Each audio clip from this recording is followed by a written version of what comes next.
Alright, we're gonna see if we can get David's gonna get on the radio. And we'll test this thing out. So we should be on the tuner. I shouldn't need to use the amplifier. Ooh, the microphone connectors are really loose. We'll go SWR. Hello, 1, 2, 3, 4. QRZ, KG7OL. Hello, 1, 2, 3, 4. Is that you, Bram? Yeah, can you hear me? Am I on frequency? Yeah, you sound good. Okay, I wasn't sure. It was I had to slap the radio to get the receive to come up on this band. You have to slap the radio. What do you mean? It was very quiet on this band. So I started out on this band, and then I went through the bands and just was like listening, and I had to adjust the calibrator for upper side band because he mentioned that there was a problem with that. When I came back down here, I couldn't hear anything. So what did you do? I slapped the radio. I was listening to those guys on I think 33 earlier, and then I went inside the house right about when I saw your message. Yeah, it doesn't sound bad at all. I mean, it's off a little bit, but not really that bad. So, the first thing that I want to ask you to do is use the up and down button, and then go to 3.852.9, and then click it once, and come up here.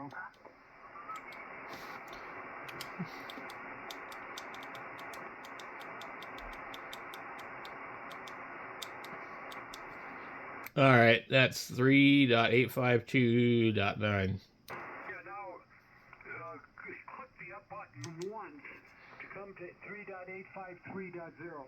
Okay, it sounds like it changed even more though. It did. Now you're off a little bit more. That's interesting. Okay, click it again one more time.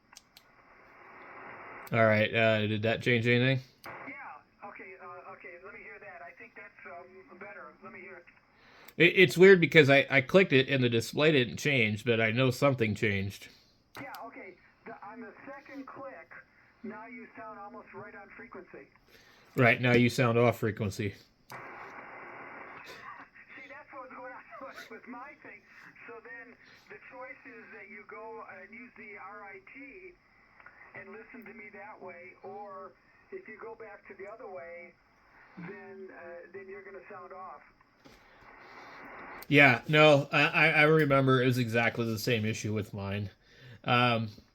Yeah, this one is pretty rough. I don't know. The picture doesn't really.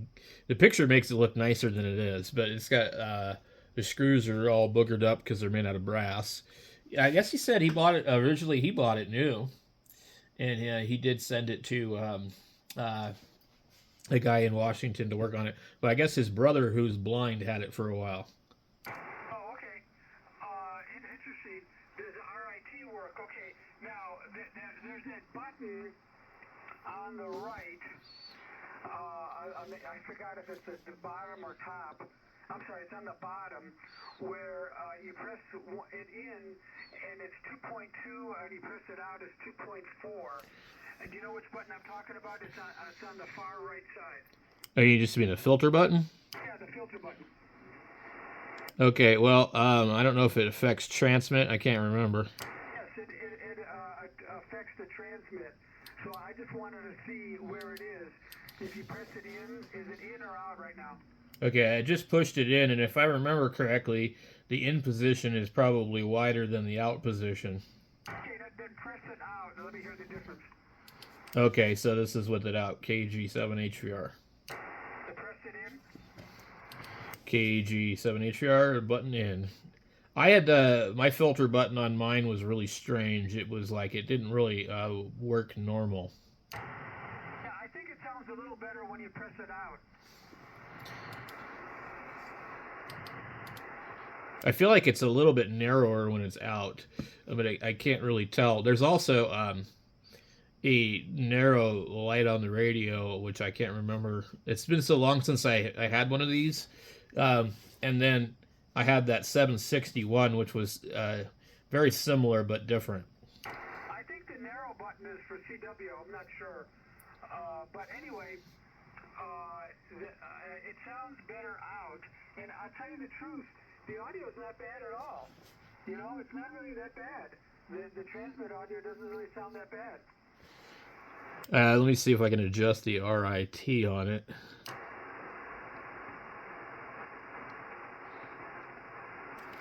Okay, go ahead and talk a little bit. IC7OL on the IC710 talking to Bram on his new Icom 751A. It's really weird because I have it at 0 and you sound perfect. And it was like, but until it was turned on, it was just off like a hair. And I would say it's off something like ridiculous, like 20 or 30 hertz. It's not very much. See, that's what I found with mine. When I put the RAT on 0, then that's enough to just bring it in correctly. And then like now, I would say it's probably drifting because it just changed.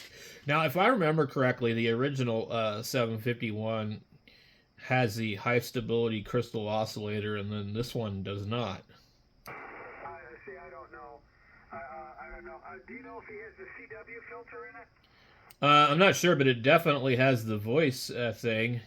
I don't know if it'll do it while I'm talking. Let me see here. 3.8530 megahertz.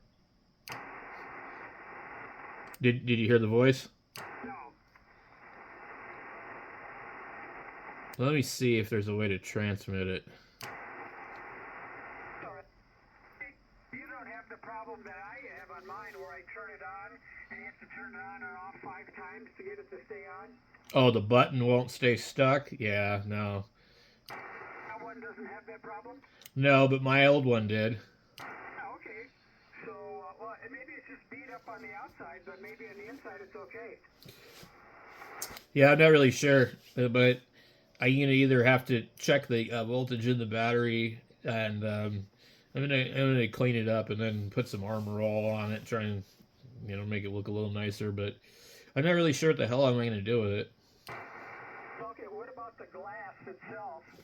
Now, when you transmit, because in mine, the light on the S meter will flicker. Does yours do that, or does it, when you transmit, is it fine? It does. It does just a slight bit, but not like my old one did. You said it does flicker a little bit? Just barely. It's hardly noticeable, but on my old one, it was very noticeable. Okay. So what, you got it for 60? Yeah. Now, he told me when I said that you said it was 60, he said, well, actually, I never mentioned a price. Where did we come up with this $60 thing? I don't know. Is that what you gave him for? Yeah. He wanted more or what? No, I don't. I think he might have took less actually if I would have tried to like browbeat him about it, but I didn't want to. He's a really nice guy. I know. I don't know. I thought that's what he said. Yeah, he said he didn't say anything about how much he wanted for it. Well, do you think that's a fair price? In the condition it's in, that's a pretty good deal. I would say. I'd say it's probably worth more like $100, but yeah. Well, what about the antenna tuner? I don't know anything about that, and he couldn't find the cable for it, so that's kind of crappy. Maybe he might find it later, and then he can give it to me, and I'll give it to you or something. Yeah, that's what he was saying. He said he's gonna. He also said he might have the original receipt for it too somewhere. Well, because he's going to be at the Hamfest, and I'm going to be at the Hamfest. So if he finds it, he can give it to me, because I don't know if you're going to be at the Hamfest. I'll probably go, but I'm not sure. Yeah, but I gave him a couple of bow and arrows I had in the back of the truck. Apparently, he's also left-handed. Oh, okay. He was like, I don't even want this one. I can't even pull it back. I'm like, I don't want it. Had a bunch of PSE compound bow and then a Martin compound bow. Yeah, but anyway, I'm surprised. It sounds pretty good. I thought it was going to sound worse, but it sounds good. Yeah, I'm just using the microphone, the HM36, and so I got pretty much everything with it. The manual is really tattered, but at least there's a manual, and I was kind of hoping maybe it would have the built-in power supply. Some guys would buy them back in the day, because then it's pretty cool radio when you just plug it right into the wall. You know? Oh, does it have the built-in power supply? No. That's interesting. Yeah. So this is just the same radio as the 761 with the tuner and power supply removed. I see. The 761 has a keypad too. And as you know, there's a keypad that can be plugged into the bottom of this radio, but it's really weird looking. Yeah. Now, see, my 751A looks brand new. There's not a... You'd be really impressed with it. Yeah, this one's, it's been used. Well,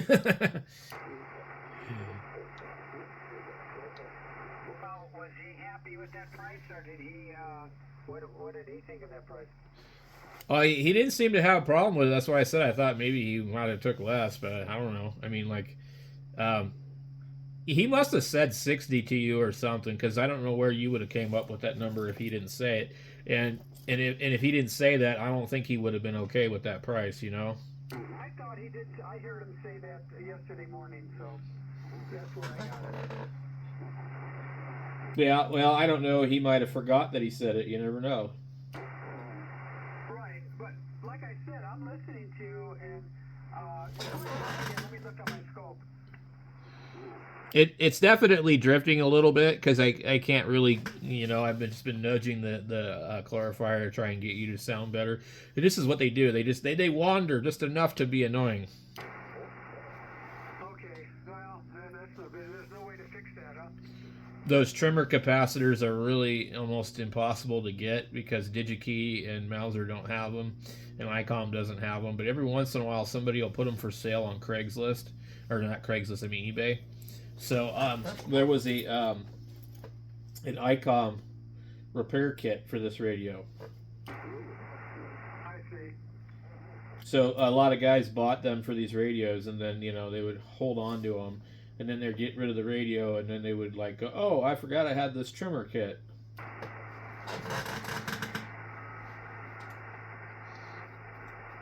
Well, anyway, the speaker is pretty good, isn't it? Yeah, I've actually got it running through. I've got some PreSonus studio monitors. They're just these little 3.5 studio monitors, and I use those with the 710 normally. So I plugged it in to the radio just for the heck of it. How much power are you doing right now? Just 100 watts or whatever the radio's doing. Yeah, okay. And you could control the audio treble and bass on an adjustment on the front. You know that. Right, yeah, for receive, yeah. Let me see here. The meter, what does it say? Yeah, it's showing 100% on peaks for power. It's kind of a cool meter. I like the meter on these a lot. Oh no, it's a great meter. It's one of the best meters on any radio I've ever had. And then you can measure the voltage, the SWR, and the ELC, and the power out.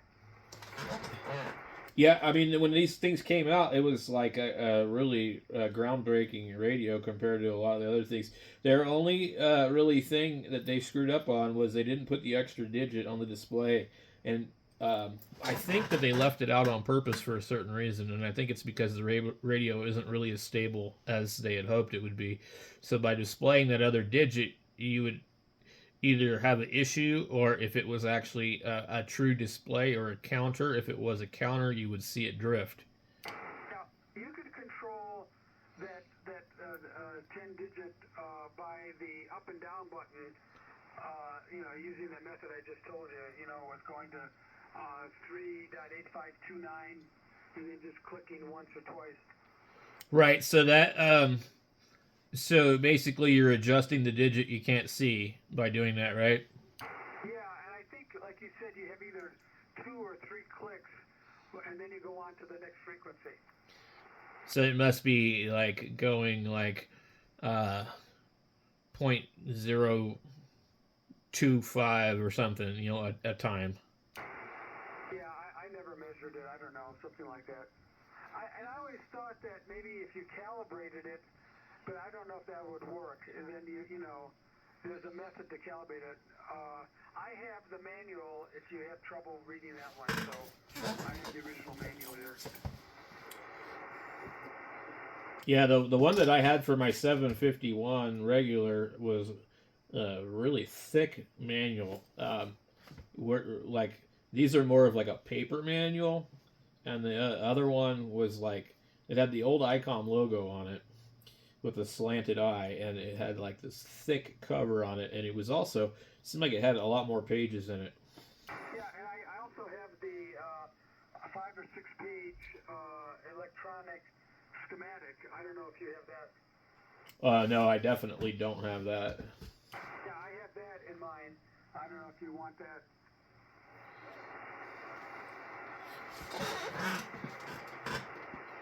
Yeah, I don't know. I'll definitely get it on there and use it tonight and drive Clark nuts. Yeah, it's kind of a quirky way to connect it. I forgot how you connect the cable for the amplifier, but I think you know how to do it, right? Oh yeah, I don't have that adapter for this one. Yeah, and that's the same cable that you would use for the tuner. No, I use it. No, you just need an RCA connector. Oh, okay. Yeah, I use a foot switch for the amplifier. I don't key it with the radio. Yeah, I use an RCA connector, and you know, on the H side, I think it's single. I don't know. I don't know what the term is, but just a standard RCA connector. Yeah, I can't key the amp directly with this anyway because there's like AC voltage on the keying circuit. Yeah, but like I said, I think you sound fairly good. I'm surprised. Let me try the 7300 microphone. Hold on.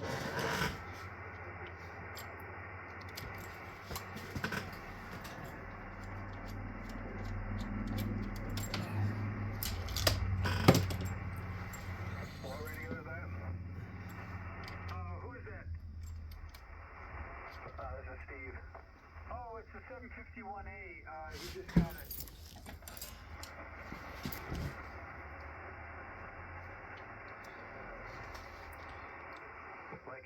Looks like an 80s model Icom.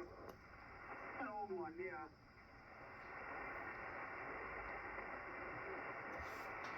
KG7HR on the 7300 microphone is probably really loud. I don't know. It's not that bad. I don't know. What do you think, Steve? It's a little overdriven. But I was listening before.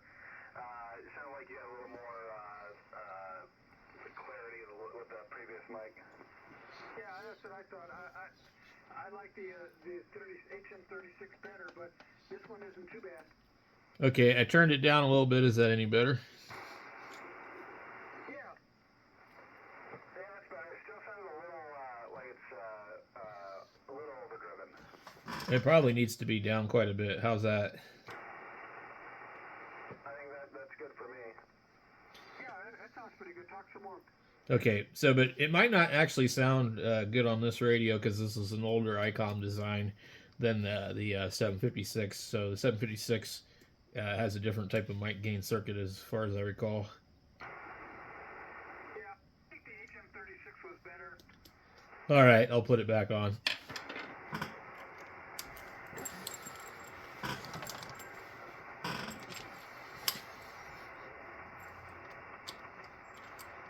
KI7WQH. Do I sound overdriven at all? Slightly. Just a little bit. How's, let me turn this down a bit. How's this? Oh, much better. What are you on tonight, Steve? On the FP101 Zulu Delta with a FL2100B amplifier. Wow. You're doing a good job. It sounds good. Yeah, just having to reset up everything because I was moving some things around, and my old FLDX 2000 amplifier started to sound like it was going to explode because it was still using the original caps from the 1960s, so decided to swap it out and set all this up and just kind of test that right now. No, you sound really good. A lot better than when you started. Yeah, that radio sounds pretty good. I've got a Mark III in the drawer back here, hiding. You're back on the HM36? Yeah. Well, it's interesting. The Icom mic had a little more treble in it, which was good, and this one has a little more bass. That's normal. That's exactly what I noticed with the 756 when I would switch between the HM36 and the 219.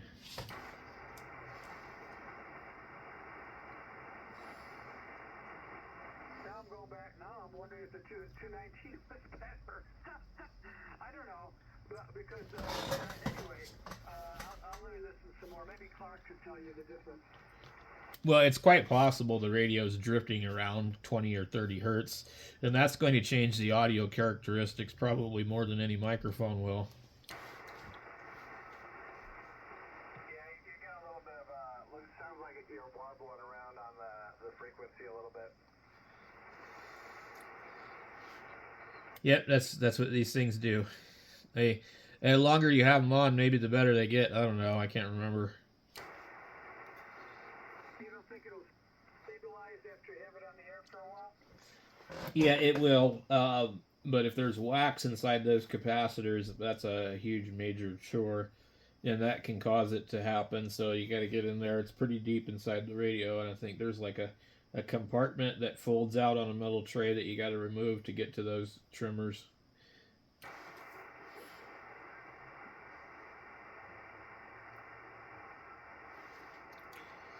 The problem with any radio that has wax potting all over everything in Arizona is if anything ever happens to the radio and it's not sitting in a certain angle, sitting in somebody's shop that gets to 120 degrees, well, guess what happens? The wax melts and gets all over in the capacitors. What does it sound like on receive to you? How does it sound? It seems to be stabilizing. Well, you ought to do what Clark says. Just leave it on for 24 hours and see what it does. Well, yeah, that's what I'm going to do.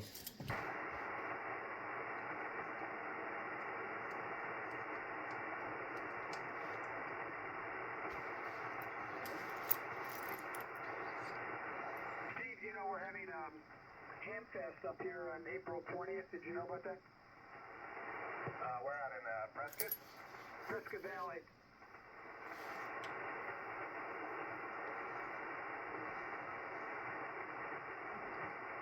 Is it going to be a big one? Not really big. I don't know. I mean, it'll be well attended. There'll probably about maybe 200 people.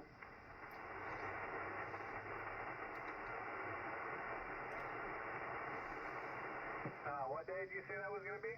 Saturday, April 20th. Clark is going to be up here too.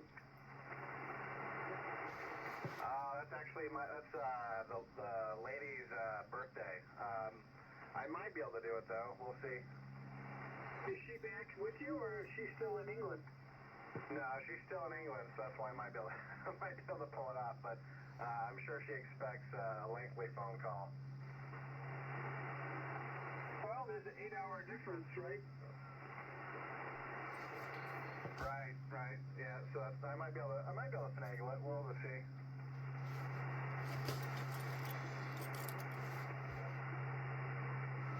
Yeah, because my friends in Scotland, they're usually getting up when we're going to bed. Yeah, Steve's not going to be here. There's a car show, and Steve's going to go to the car show, which is nearby the Hamfest. He's going to show off his car, the Hellcat. You mean Terry?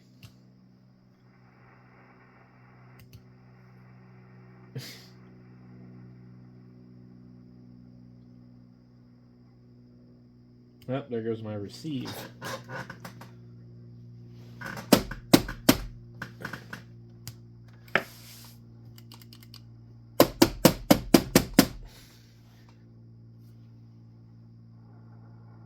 I gotta slap the radio. I can't hear anything.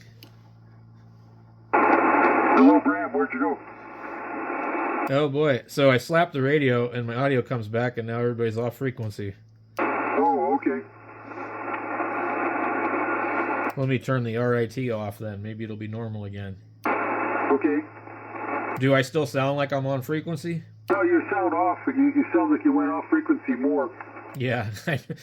All of a sudden I couldn't hear anything, but I see the meter moving. So I slapped the radio and it didn't work, and I slapped it again and then it worked. Yeah, you got a chipmunk voice.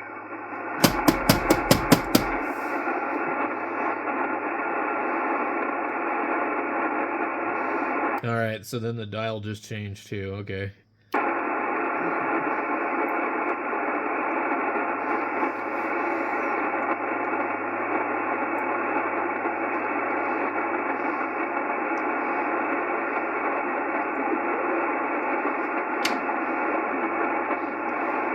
Steve, did all the snowbirds leave from home? Some of them have, but not all of them. It's been the weather's still been nice and cool, and in fact we've got more rain in the last few weeks than we probably did all of well, definitely more than we got all of last year. Well, that's good news. Some of them went down into the aquifer. Yeah, I hope so. We could use it. It's been nice and green here, though, so that's kind of nice. But yeah, like a lot of people leave around April. In fact, this couple that has a place down the street, they leave on April 1st every year. But I still see a lot more people here than usual. Well, you know, you had all that problem with those people with the alfalfa growing. Now we have another problem up here. I don't know if you've been hearing what I've been talking about lately. Over. With the, what is it, Fondamonte or whatever? Well, the Chinese mining company. No, what's up with those guys? They bought 450 acres, and they're doing an open pit mine right in the middle of the forest. Who thought that'd be a good idea to let that happen? I mean, who let that happen? Is that what you said? Yeah, like, shouldn't the government be putting a stop to that? That's what we're all asking, but nobody has any answers, and it looks like they legally bought the mining rights to the land, and that they're in compliance with the legal part, but we're all concerned that the tailings are going to leach and affect our water aquifers for the drinking water.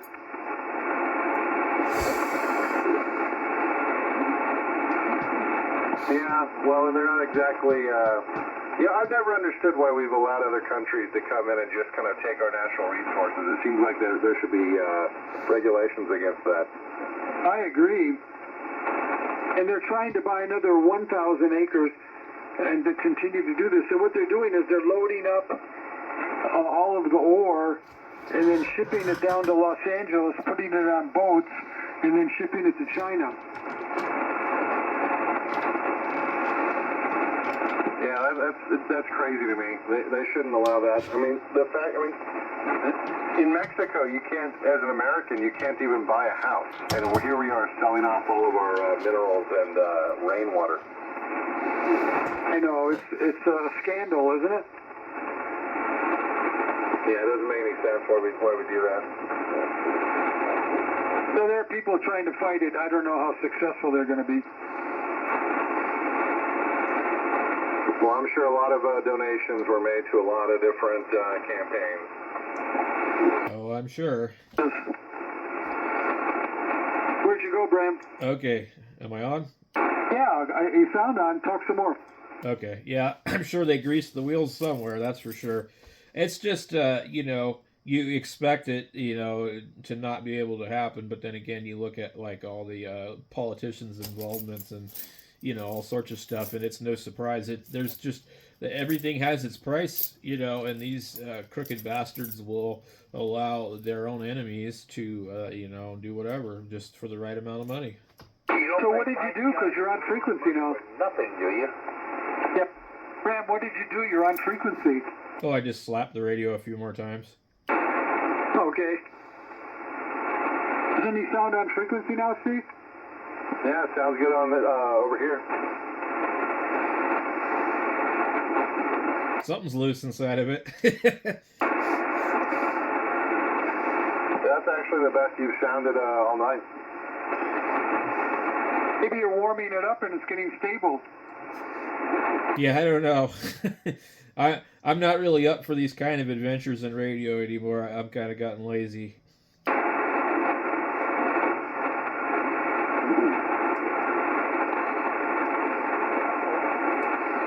It's like I really probably shouldn't have bought it, David. I'm like, what in the hell am I going to do with this thing? Just have fun, Bram. You just bought it for fun. Yeah. Well, it's interesting, you know. I mean, it's because I had one before, and it reminds me of everything I remember now. Yeah, it's just something to play with. It's a toy.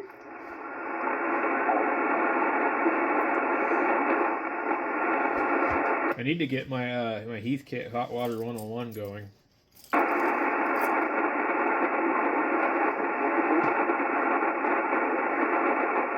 I forgot. Does that radio have passband tuning?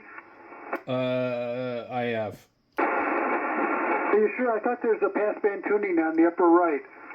Does yours say PBT? PBT, that's passband tuning.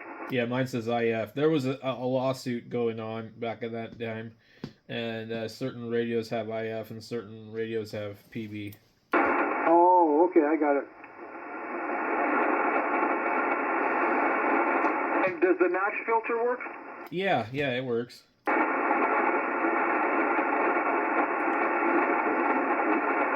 Well, Steve, I got rid of the FT1. Roger that. So that's I got one over here. Yeah, that's the biggest piece of crap radio they ever made. It's not without its flaws, that's for sure. But mine works for the most part. The only thing that doesn't work right, and I haven't cracked open the hood to see if it's just I'm missing the filter, is when I go to AM, I don't get any reception. And I can go to FM and I can hear the AM signals, but they sound like garbage. Oh, yeah, I think I had that problem with mine too. Mine didn't have FM, and but I sold it to my friend Rick on the other side of the hill. He just wanted it for a backup radio. I was like, he was coming over here to buy an Astron 35 from me, and so I just told him, I said, well, if you want this radio, just let me know. And so I sold it to him for $100. Well, that's a good deal. Yeah, I know, because after I sold it, Clark was like, hey, we saw one at the auction, and these guys were fighting over it. And, you know, I tried to get rid of mine for a while. I even offered it to you for $100. Nobody wanted it. Yeah, if you don't mind shipping them, you can get, I've seen them on eBay go for like $500 and $600. Yeah, the last one sold for $1,200 from a place in Japan. I couldn't believe it. But it's just not worth it. It's not a good radio, in my opinion. It was like overly engineered and very narrow, and just like I just don't like anything about it. I'm happy with my 102, and I think that's a far superior radio. I'll be right back. It's a novelty radio for sure. I mean, I fire it up every once in a while, and it's I got it here on in the shack, but the sound's not that great. And if I could get AM to work right, I'd probably use it more often as for general coverage and stuff like that. But I much prefer the 101 ZD. Oh, that's a great radio. I like my 101 ZD. I don't have to calibrate the display like I do on my 901, which is really nice. My 101 ZD has got really low output on sideband, but when you tune it up, it puts out like 110 watts. But it's just like it doesn't. It's like it's got a weak microphone gain stage or something. I don't know. Does yours behave like that? Mine needs to be aligned because right now I think on sideband I'm only doing about right now I'm going through an amp, but I think that I only do about 80-90 watts. Yeah, mine's more like 40 or 50, but then I can do CW carrier and it'd be over 100. So I don't know. If you absolutely like scream into the microphone, you might see 80 or 90 on mine. Yeah, mine's pretty consistent. Like it might be, my tubes might just be a little soft though too, because it's a little less on 20 meters. Yeah, mine they did some weird stuff to it. There's modifications on the AM board and some other stuff, and they removed the wires to the processor light, and the processor, when you turn it on, the radio actually doesn't work. Well, that's exciting. Yeah, so I know something's wrong. I just don't know what it is, and I've had that radio for a couple of years. It's a 101 ZD Mark III with the silver trim, so you know all about that one, I'm sure.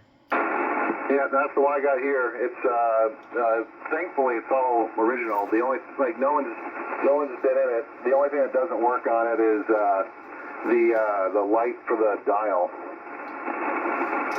Yeah, I think mine was pretty boogered with. It was missing some crystals in the 10-meter section, and they just took them out and didn't put them back in. And so I think I'm missing the 10C crystal or something. And I got like the nearest possible crystal that I could find. So it does work there. There's a resistor in the band switch that has something to do with sending bias to the tubes when you select that band, and it was burned up. One of them little red ones. It was burned up, but it wasn't obvious it was burned up. And so it didn't transmit on 10 meters. So I had got mine for like really, really cheap. You think it was so it was CB-ified? Yeah, they definitely cooked it, and then they couldn't figure out why it didn't work, and they took their crystals out of it.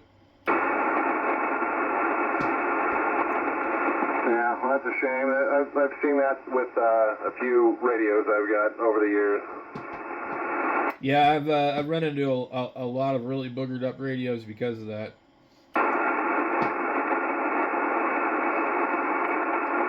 It's kind of stupid because that's like, a lot of those radios just really aren't all that good for that in the first place. Yeah, they're way more expensive than anything you would need. You know what I mean? Because those guys are all running amps too. Right. So and they're low drive amps, so it would be stupid to have a tube hybrid ham radio, with something like some Texas Star amplifier that needs 3 watts. Right. Yeah, that's the thing is they're all running like those big 12 tubes, 3 transformer mega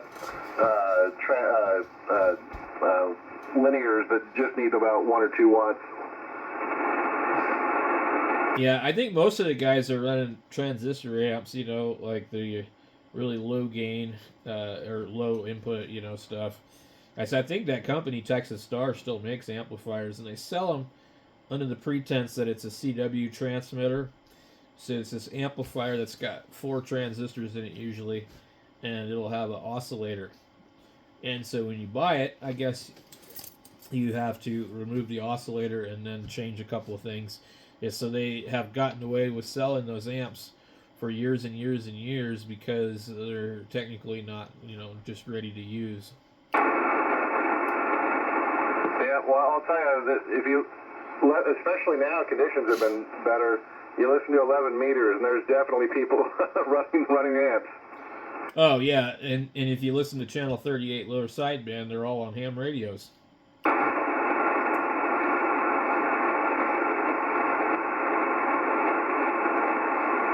Yeah, even I got a FT 890, and apparently the 890 is pretty easy to convert over to just opening.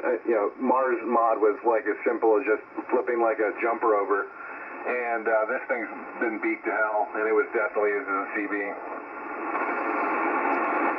Well, I got nothing against CB people, but god damn, they must have some of the stupidest idiots that have gotten their hands on nice things. Yeah, I don't mind people doing free band and all that stuff either, but they do seem to have like the worst techs out there. It seems like most hams that don't know what they're doing just don't do anything, and but the CB guys are like, well, let's try this out. Yeah, the hams, if they don't know what they're doing, if they can't send it in and get it fixed, then they usually don't mess with it. But yeah, you're right. You get these guys who they think they can, they can fix a car or maybe an air conditioner or something mechanical, and so they open it up thinking it's going to be something simple, and then realize they don't know what they're doing. Yep. Even myself, having went to school for television repair back in the '90s and all that, I have an amateur extra class license. I don't really feel comfortable working on most radios most of the time myself, and I just I'm not really cut out for it. I can fix some things. I get lucky sometimes. I'm better than the average person that doesn't work on anything, but that's not saying a whole lot. Yeah, I'm definitely not a natural. I'm always having to sit there Googling constantly and following step by step and asking people questions, and even then I still blow things up every once in a while. Yep. Speaking of blowing things up, I had a TS940 with the cold solder joints. You ever had one of those? TS940? Yeah, the Kenwood, the big one. No, I've actually never had any Kenwood stuff. Yeah, so it's a pretty big size radio, and there's just a lot of issues with solder joints because they drilled the holes in the board too big, and the solder sags and cracks. Anyway, I had this thing, and I couldn't figure out what was going on with it, and I have this Handtech oscilloscope, which is like $200 on Amazon, and you unlock the firmware on it, and it has a built-in signal generator. Unless you pay for the more expensive one. And so I unlocked the thing. It's like all the hardware's there, but it's firmware locked. And I was using this thing on the 940 to try and figure out where the signal was dropping.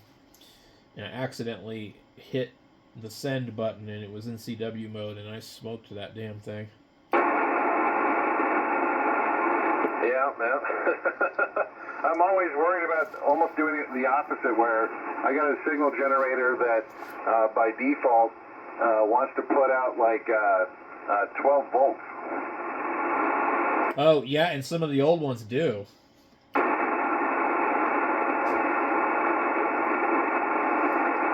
Yeah, this is a modern 7-inch, I don't know if it's touchscreen. No, it's not touchscreen, but it's an LCD oscilloscope, It's very kind of cheap, but you got, 3 connectors on it, and it's got an arbitrary waveform generator, which is really cool. You can send different types of modulation stuff, so I was really pissed off when I cooked this thing. The truth of the matter is, for $189, when you buy this scope, you get a 2-channel, 100 megahertz scope. The jack is on there for the other stuff, and the buttons are there, but they don't work. And so what people had found was, well, if you flash the firmware for 150 megahertz scope that costs more to this one, it will open everything up. That's a nice trick to have. I definitely, that cheap Chinese stuff's not so bad usually. I mean, for just doing what we do, it does the trick. Well, I'm unsatisfied with it, so I couldn't recommend it. But what I noticed is it has auto select, so you probe the circuit and push auto select, and it's not accurate. It looks like it's wrong every time. It seems like, and so then you still have to adjust, it like you would on a manual scope to get it to read correctly, and it will give you a reading that's erroneous, because it's not in the right range.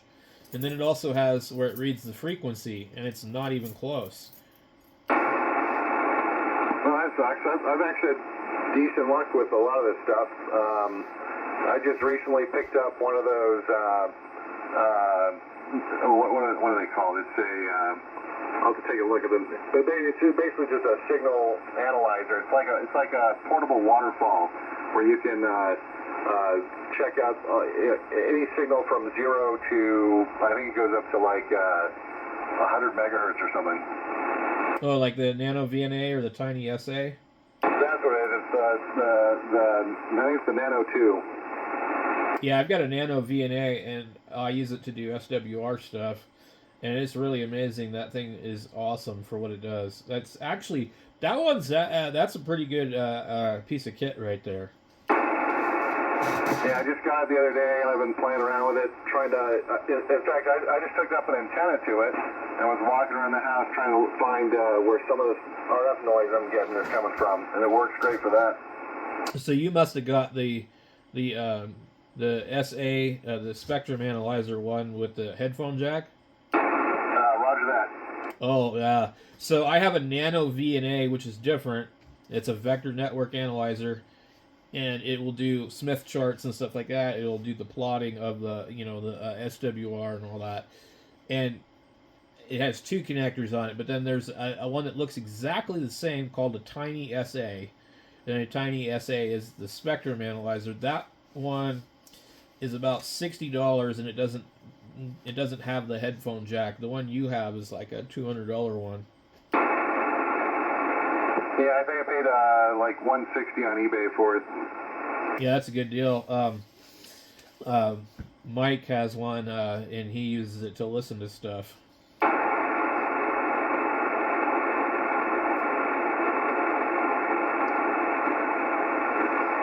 So have you bought any other radios recently? I did. I got one just because it came up.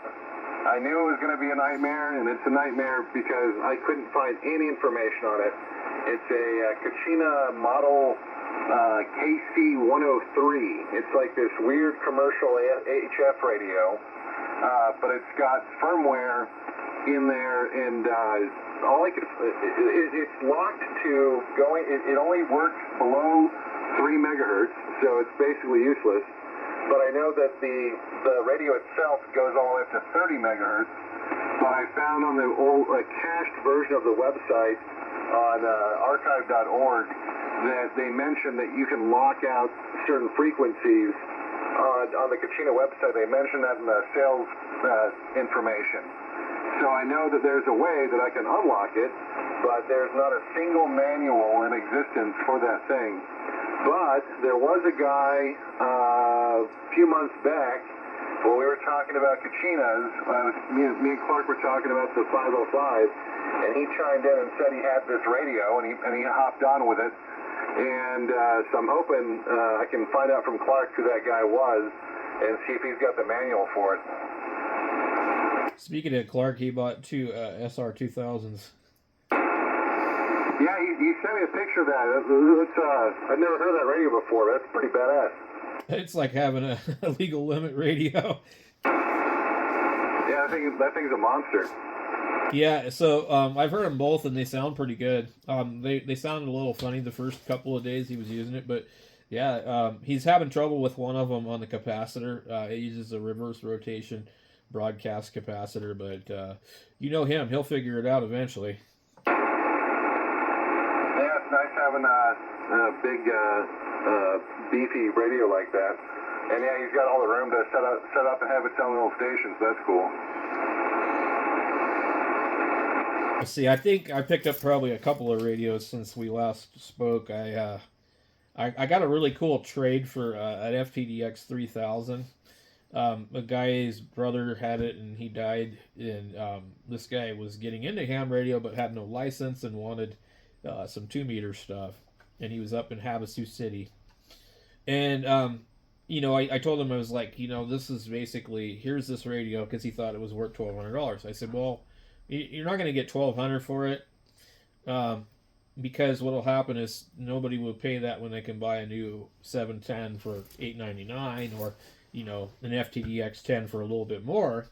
I said, so basically, more or less the radio is worth $700 to $900, And so he immediately agreed, and he was talking about all the stuff that I had, and he's like, well, why don't we just make a trade for some stuff and partial trade in cash. So I got rid of all my 2-meter 440 stuff and a couple of 2-meter bricks, and then he showed up and surprised me with this MFJ. It's a really weird edge wound coil tuner. It's called a 9982, and So anyway, I ended up giving them all this stuff and $450, and I got the FTDX 3000 and the tuner. The tuner's a piece of crap. The radio's kind of cool. Oh, that's pretty cool. Yeah, I've never used a 3000. How do you like it? You just basically turn off the waterfall and do not look at it because it's the worst thing you've ever seen. You know, it has a waterfall and a spectrum scope. You know, that's like literally about the size of a postage stamp stretched out. You know, into a rectangle. But other than that, like it's got lots of features and stuff, and you can hook a SDR to the back of it really easily because it's got a receive antenna out, it's got an IF out, and all that. And you get like 3 antenna connectors if you want to do that, and it's very configurable. And it's a nice big radio. And once you fiddle with the audio, it sounds pretty good on transmit. Receive is really, really good. And I also have a 1200, which honestly I think that, you know, like you would never be able to tell the difference between the two of them unless you looked at the back of the radio. Does that one do 200 watts out or 100? They're both 100 watt radios. And then if you push a bunch of buttons on it, you can transmit 4K wide. Well, that's useful. That's actually kind of cool. Yeah, Clark heard the 1200. This is how it all got started. He heard the 1200, and he knew about that, and we did that. And he said, "Man, that thing sounds really good." And he was saying, "I think that maybe, you know, the 3000 would be a really good radio." So when he said that, I'd already saw a few of them, and that was when I reached out to that guy, and ended up with the 3000. And I don't really think the 3000's any better than the 1200, but they both do sound really good.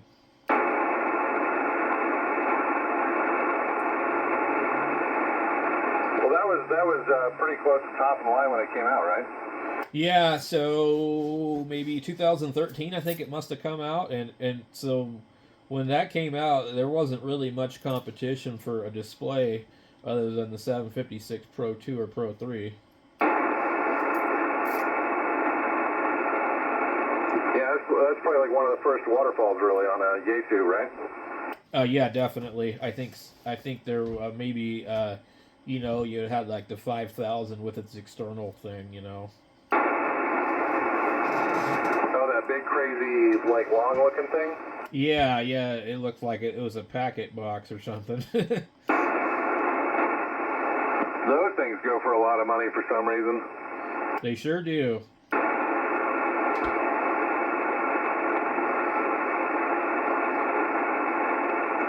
Yeah, I never really wanted a 5000 or a 2000 really. I like the 950. I think the 950 kind of looks cool. And of course I love the 1000 MPs, but you know they always want a lot of money for them, and they're usually kind of rough. Yeah, every one of those I've seen it looks like it's been through the ringer for some reason. A lot of contest guys had them, you know, but yeah, I don't know. They're just always like, you know, and I had one that was just beat to hell also, so like I'm very leery about buying one now.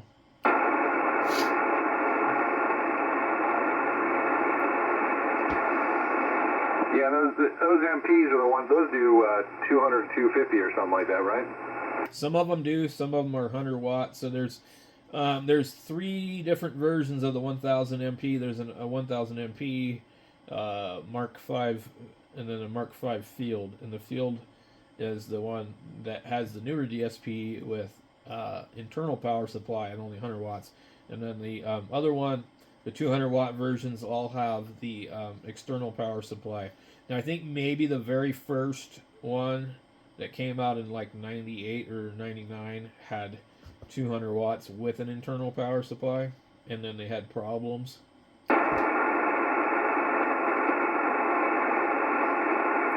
Too much amperage, huh? Yeah, I think so. Is that I'm assuming that's a switching power supply, right? Oh yeah. And it's still pretty big.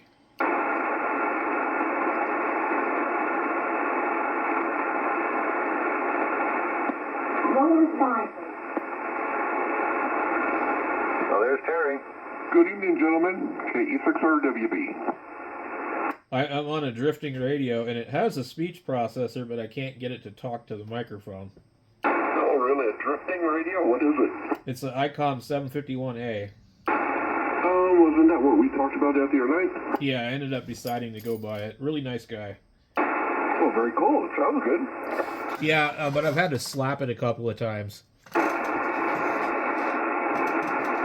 It looked at me funny. I was like, what? You got one of those issues, huh? It was just the audio just dropped out. I could see the needle moving, and I couldn't hear nobody. You got a dirty relay, probably. That's what I think. I'm hoping. But it was also moving around on frequency and stuff, and then when I slapped it, it changed frequency. Hey, Bram, why don't you put the compression on? I want to hear what it sounds like with the compression on. Good evening, Terry. Evening, David. Yeah, clean all the switches and knobs and the relays, and that'll probably solve a lot of the problems. I'm going to give it the Clark treatment, which means push all the buttons a million times and leave it plugged in for about a week. But it's going to sound atrocious if I turn on the processor. I don't even know where it is. There's a button there that says compression. I think it's on the top left. All right, you ready? Yeah. All right, KG7HVR. You have to back the ALC down quite a bit when you do that. Signal way up. Yeah, it's amazing. Does it sound bad? Well, it's overdriven, but just back the ALC. Put the ALC to about the 9 o'clock position or the 8:30 position. Okay, let me look and see where it's at. It's actually not full scale on the ALC. Well, the ALC is on the bottom left dial. It's one of the dials on the bottom left. Yeah, I'm in between the 10 and the 20, and then I back the mic gain down. I'm right in the middle of the ALC scale. Okay. Hey, talk some more. KG7HVR on the Icom 751A. I think it sounds good. Okay, well, I'll leave it there for a minute. I had an old 751 that wasn't the A model, and when you turned on the processor, people were like screaming and yelling at you. I just think it's a little bit. Maybe just turn it back a little bit. Like if it's at 9 o'clock, turn it back to 8:30. Okay, how about right there? Yeah, I think that's a little bit better. I don't know. What do you think, Terry? It's a little smoother, yeah. But it does bring your signal up quite a bit. Interesting. That's I didn't expect it to do that. I figured it looks the same on my meter over here, but what do I know? Yeah, you're a solid S9. Oh, your audio's like 20 over here. I don't even have the amplifier on either. I'm not joking, man. Almost 20 over. Yeah, what I remember about my 751A was that it had really good audio when it was on frequency, but because you didn't have that extra digit. And like David reminded me, you could push the microphone up and down button and the digit won't change, but the frequency does.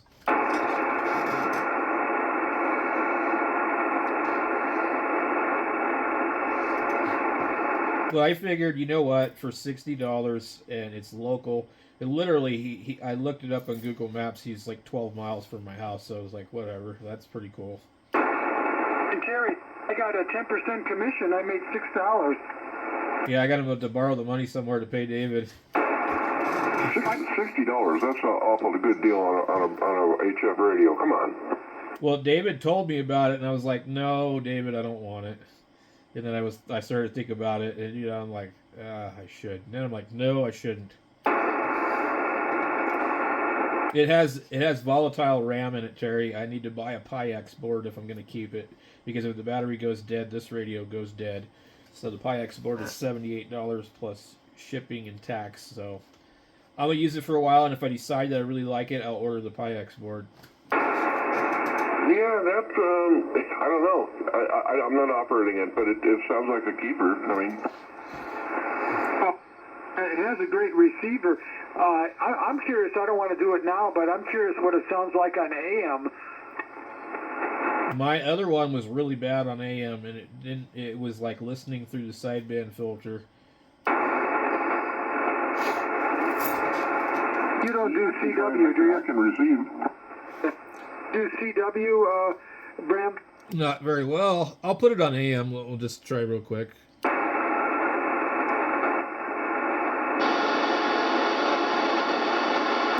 All right, KG7HVR. I am on AM, and I don't see the meter moving at all, so I don't know if the mic gain is up high enough.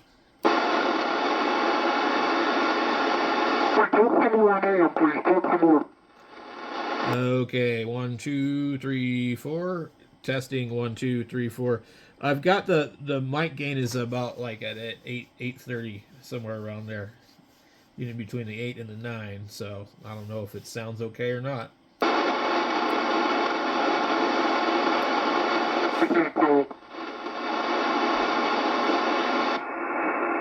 Okay, I'm back on sideband. I don't know. You sound better on sideband. Well, I don't imagine. Was that you responding to me? Because it sounded like sideband where I was listening. Yeah, I responded in sideband.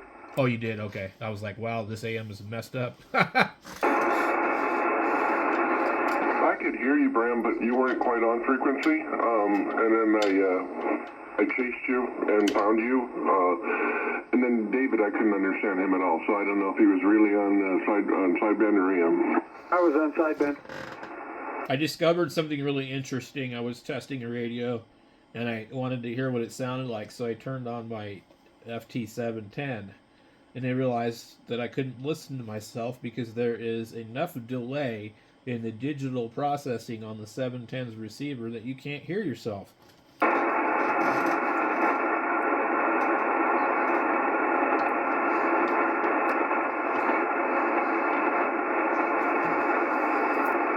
Have you ever tried that before, David? What's that? You use a radio that's not hooked up to an antenna to hear what you sound like? Oh, I'm always afraid I'm going to mess it up, so I don't do that. Okay, well, I do it all the time, and I can't remember if my 7300 did the same thing, but my 710, the receive, as you talk, it's kind of like listening on an SDR. There is delay. And if you try and hear what your voice sounds like on the 710, there's so much delay that it will drive you nuts.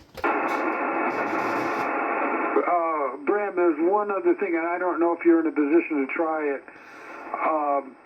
Do you have those Heil microphones that I gave you?